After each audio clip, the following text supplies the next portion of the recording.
Wednesday வந்து ஒரு birthday order வந்திருந்ததுங்க. அதுதான் இன்றைக்கி வந்து நம்ம வீடியோவில் பார்க்க போகிறோம். அதாவது ஒரு 25 பேருக்கு வந்து சிக்கன் பிரியாணியும் அதுக்கப்புறம் பெப்பர் சிக்கன் கிரேவி கேட்டிருந்தாங்க. இன்னொரு ஆர்டர் வந்து பார்த்திங்கன்னா கார்லிக் சிக்கன் மாதிரி கேட்டிருந்தாங்க. அதுதான் வந்துட்டு ப்ரிப்பேர் பண்ணிக்கிட்டு இருக்கோம்.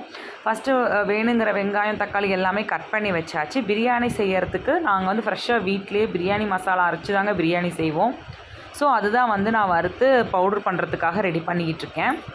ஸோ இதை ஆற வச்சு பவுட்ரு பண்ணிடலாம்.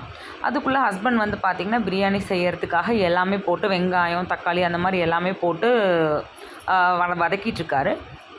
பாஸ்மதி ரைஸ் போடலைங்க, இந்த தடவை சீரக சம்பா அரிசி தான் கேட்டிருந்தாங்க. ஸோ அதுதான் வந்து ஊற வச்சுருக்கேன். அது ஊறிட்டுருக்கட்டும். சிக்கனும் வந்து வாங்கிட்டு வந்து எல்லாம் க்ளீன் பண்ணி வச்சாச்சு. இப்போது இங்கே வந்து வெங்காயம் தக்காளி எல்லாம் வதங்கின உடனே சிக்கன் லெக் பீஸ் வந்து வாங்கிட்டு வந்து அதெல்லாமே போட்டு பிரியாணி மசாலா எல்லாமே போட்டு நம்ம போட்டிருந்த சீரக சம்பா அரிசிக்கு தேவையான அளவு தண்ணி ஊற்றி தண்ணி கொதிச்சோடனே நம்ம இப்போ அரிசியும் போட்டு தம் தாங்க கட்ட போகிறோம். ஸோ இந்த பிரியாணி வந்துட்டு தம் கட்டினதுக்கப்புறம் ரெடி ஆயிரும். ஸோ இதை வந்துட்டு அப்படியே தம் பண்ணதெல்லாம் நான் எடுக்கல, பிரியாணி ஓப்பன் பண்ண வீடியோ தான் நான் காமிச்சிருப்பேன். இது முடித்தோடனே எடுத்து ஓரமாக இறக்கி வச்சுட்டு நெக்ஸ்ட்டு வந்து பெப்பர் சிக்கன் கிரேவிக்காக எல்லாமே ரெடி பண்ணிக்கிட்டு இருந்தோம். பார்த்திங்கன்னா வெங்காயம் தக்காளி இது எல்லாமே நாங்கள் கிரைண்ட் பண்ணி ஊற்றிட்டோம். அப்போ தான் கொஞ்சம் கிரேவி கன்சிஸ்டன்சி வரும், கொஞ்சம் டேஸ்ட்டும் நல்லாயிருக்கும் அப்படிங்கிறதுக்காக. அவங்க வந்து கொஞ்சம் வந்து போன்லெஸ் பீசஸ் மாதிரி கேட்டிருந்தாங்க. ஸோ அதனால் அதிகமாக வந்து போன்லெஸ் பீசஸ் தான் வந்து எடுத்திருந்தோம். ஸோ இது வந்துட்டு ஃபுல்லாக கொதித்த உடனே பெப்பரெல்லாம் போட்டு இறக்கிட்டோம்னா இந்த பெப்பர் சிக்கன் கிரேவியும் வந்துட்டு ரெடி ஆயிடுச்சு.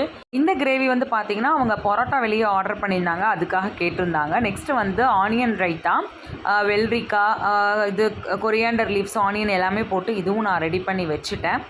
இதெல்லாம் ரெடி பண்ணிகிட்டு இருக்கும்போது அங்கே வந்து எல்லாமே வந்து ரெடி ஆகிடுச்சு. கொஞ்சம் உப்பு காரம்லாம் பார்த்து செக் பண்ணிவிட்டு எல்லாமே எடுத்து பேக் பண்ணியாச்சுங்க.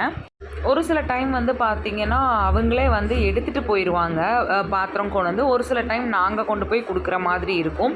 இது வந்து பர்த்டே ஆர்டருங்கிறதுனால அவங்களே வந்து பாத்திரம் எடுத்துகிட்டு வர சொல்லிட்டோம். இதில் ஒரு பாக்ஸாக பேக் பண்ணால் நிறைய ஆகும்னு சொல்லிட்டு பிரியாணியும் வந்து தம் உடச்சாச்சு. பிரியாணி சூப்பராக வந்துருந்துச்சுங்க. பீசஸ் எல்லாம் எடுத்து தனியாக ஒரு கவரில் போட்டு கொடுத்துட்டோம். ஏன்னா அவங்க தனியாக கிண்டி எடுக்கும்போது பீசஸ் உடையும் அப்படின்னு சொல்லிட்டு. ஸோ இதெல்லாமே ரெடியாக இருந்தது. அவங்களும் வந்துட்டாங்க, எல்லாத்தையுமே பேக் பண்ணி கொடுத்து அவங்கள அனுப்பியாச்சு. நெக்ஸ்ட் இன்னொரு ஆர்டர் வந்து பார்த்திங்கன்னா கார்லிக் சிக்கனு. இதுக்கு நான் எல்லாமே ரெடி பண்ணி வச்சுருந்தேன். அது கொடுத்து விட்டதுக்கப்புறமா இதெல்லாம் வந்து ப்ரிப்பேர் பண்ண ஆரம்பித்தாச்சு. கார்லிக் சிக்கன் ரெடி பண்ணோன்னேவே அவ்வளோதாங்க, எல்லா ஒர்க்கும் முடிச்சாச்சு. எல்லாம் பாத்திரம்லாம் கழுவி க்ளீன் பண்ணி எல்லா வேலையும் முடிஞ்சுதுங்க. இதை வந்துட்டு ஹஸ்பண்ட் கொண்டு போய் டெலிவர் பண்ணிட்டு வந்துடுவார். இந்த வீடியோ உங்களுக்கு பிடிச்சிருந்தா லைக் பண்ணுங்கள், ஷேர் பண்ணுங்கள், கமெண்ட் பண்ணுங்கள், மறக்காமல் சப்ஸ்கிரைப் பண்ணுங்கள். தேங்க்யூ.